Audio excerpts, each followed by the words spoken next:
చిన్న వయసులోనే ప్రజలకు ఏమి చేయగలము అనే ఉద్దేశంతో ఆయన బీటెక్ చదివి అందరి మాదిరిగా ఆ వచ్చిన జీతాలు వగైరాలు పట్టుకొని వాళ్ళు అన్ని విధాలా వాళ్ళు బాగుపడుతూ పొలాలు కొనడము, లేకపోతే బిల్డింగ్లు కొనడము, లేకపోతే ప్లాంట్లు కొనడము, సంపాదన అనేది లేకుండా చదువు అయిపోయిన తర్వాత ఈ కార్యక్రమాన్ని ఎట్లా ఆలోచించి చేశాడో, ఏ విధంగా ఆలోచించాడో తెలియదు. కానీ అందరికీ ఇలాంటి ఇది రాదు. ఈయన పేద ప్రజలకి ఈ టెస్ట్ ద్వారానో ఆయన సొంతంగానో ఏదో ఒక విధంగా మంచి చేయాలనే ఒక మనస్తత్వం ఉన్న వ్యక్తి.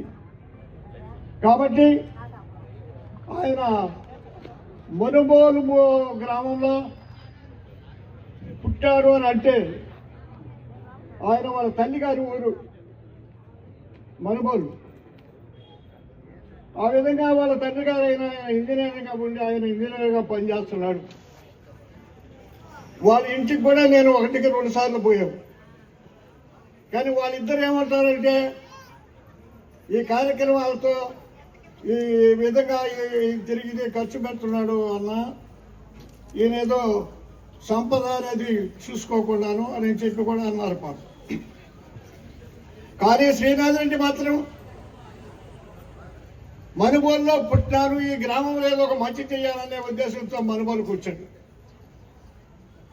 మనుబోలుకు వచ్చింది మొదలుకొని ఇప్పుడు ఈ దీంట్లో మైకులో చెప్పారు కదా కార్యక్రమాల గురించి అని, ప్రతి ఒక్కటి కూడా ఆయన డబ్బులు అనేది వెనకాడకుండా అడిగినాడు సాధ్యపడినంత వరకు కార్యక్రమాలు చేయడానికి మొదలుపెట్టాడు.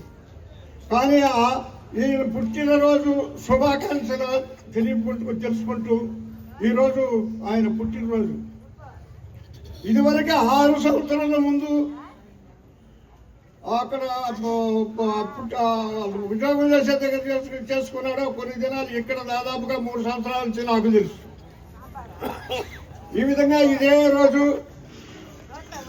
ఆయన ఆ పుట్టినరోజు అనేది ఆయన ఎక్కడ ఏం చేయాలనే ఉద్దేశంతో ఈ కార్యక్రమం ఇక్కడ పెట్టాడు. అక్కడ పెట్టిన తర్వాత ఈ టైం ఎట్లాంటిదంటే ఆయన పుట్టినరోజు డిసెంబర్ కాబట్టి డిసెంబర్లో అందరికీ చలి అవసరం.